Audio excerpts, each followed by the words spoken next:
Hello, Mookie friends. It is Milkstool here with you for another Idle Heroes video. Today, I'm going to do a very quick, short, sharp video on fair value versus market value. If you watched my very last video on the Halloween event, you would have picked up on me trying to explain the concept very loosely. But effectively, what I mean when I say fair value and market value is as follows. Fair value is, I guess, the inherent value of that good.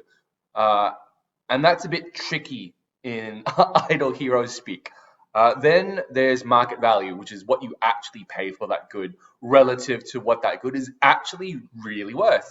And obviously, the difference between market value and fair value is the markup, right? So something might only be worth, let's say, $100, but if everyone is selling it for, let's say, $150, well, here's a good example. An iPhone they sell for about, let's say, 1,000 American dollars, right? But the reality is, when you break it down and you sum up all the bits, the parts, and maybe the labor, really, it's only worth like 300, 400 American dollars. So there's like a $600 markup. And yes, you could argue that's to go towards things like marketing and IP. But the fair value, if you just add up all the parts and maybe the labor, the iPhone's really only worth $300 to $400. But the market value, obviously worth $1,000. In Idle Heroes, when I talk about fair value, I'm effectively talking about the cheapest alternative to that item. And the item that I compare everything to is obviously food, right? Because that's the only thing I can value. That's what this game is fundamentally about.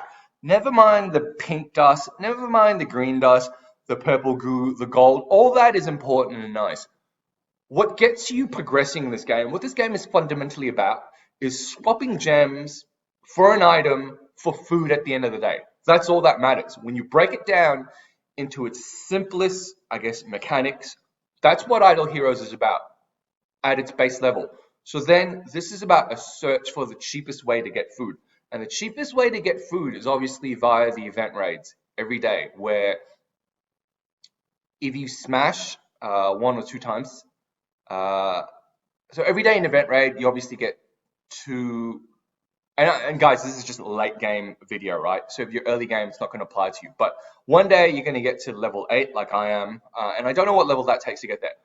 But when that day comes, you're going to be able to buy smashes, additional fights or challenges for 50 gems a day, and each additional fight is going to get you a full 4-star hero shard, right? And you need 8 of those to fuse together to get one 5-star hero. Meaning, at a minimum, it's going to cost you 400 gems to get a 5-star hero, because you need 8 of these, and each is going to cost you 50, right? That's the cheapest, hands down, that's the cheapest source of food in the game. You're getting it anywhere cheaper in this game, right? The only other place that you can really get this kind of deal is Seal Land, where the game mechanics are going to different. But in Aspen Dungeon, the cheapest other place you can get just pure 5-star food in the Aspen Dungeon is with, and it's not open right now, but the old guy. Each 5-star shard from him is going to cost you 3,000 gems, right? So there's this big difference. The cheapest is 400, which in my books is what I call fair value. How much you can get a 4-star gem basically from an event raid is what I've anchored to, and what when I talk about fair value, that's what I actually mean. One 5-star hero for 400 gems. Anything else, there's a markup involved, right? So in Aspen Dungeon, if you buy that 5-star hero from the senior merchant and it's going to cost you 3,000 gems, that's a markup of 2,600 gems, in my opinion, because that's not even an elite hero shard. That's just a normal hero, right? Specific to a faction. So with that in mind, let's talk about the fair value and the market value for, wrong video. The fair value and the market value for what I call basically orbs and scrolls. So the market value, or the cheapest place we can get orbs, is the Aspen Dungeon Senior Merchant.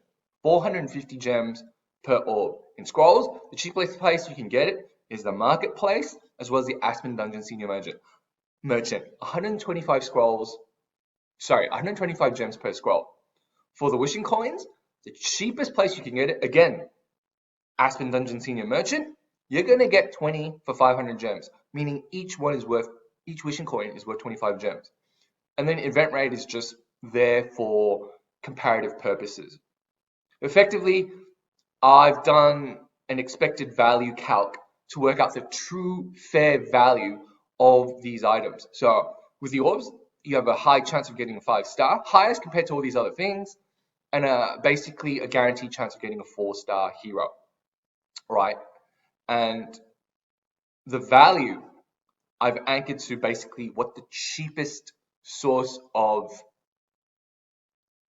food is in this game, which is the event rate. That's why I said value gems 500, value of 4-star shard 50 gems, because you need both. You need both the value of the inherent item and the percentage chance to calculate expected value. Because remember, guys, expected value is chance of getting an outcome versus value from that outcome, and you multiply that for every single outcome you can get. Well, you multiply chance of outcome plus value of outcome, and you sum all those different outcomes, what you get from summing those two different outcomes all the way through together, and you get the expected value. So the math is effectively, if you're young and you don't know what expected value is, it's 33% times 400 plus 67% times 50. And you do that all the way through, and you get an expected value of 165 gems per orb, 23 gems per scroll, and measly 1.4 gems per wishing coin as expected fair value. So the premium that you pay therefore is all this, which is premium is simply what you pay above and beyond fair value relative to the market value. So it's 450 minus 165.5 is about 285 gems per orb. But you're probably looking at that thinking, well, hang on, Milkstool, doesn't that mean I should be buying a bunch of super wishing coins because I'm losing less? Well, in terms of what they're screwing me for, I'm only paying an extra 24 gems for something compared to orbs where I'm paying an extra 285 orbs per item. And you can't look at it that way. It's not on a per item basis. You got to do it on a percentage basis, because you got to basically remember, you guys are going to make the denominator the same. You're only spending 25 there as opposed to 450 there. You got to basically spend just as many wishing coins to do a like-for-like comparison. And this is why you have to convert it to a percentage markup, right? So basically, I've done 165 divided by 450, right? And that'll give you what your markup is. Basically, that's saying, if I take the percentages away, you're paying 2.7 times the fair value to get the market value, right? And so when you have these numbers, the aim is to pay as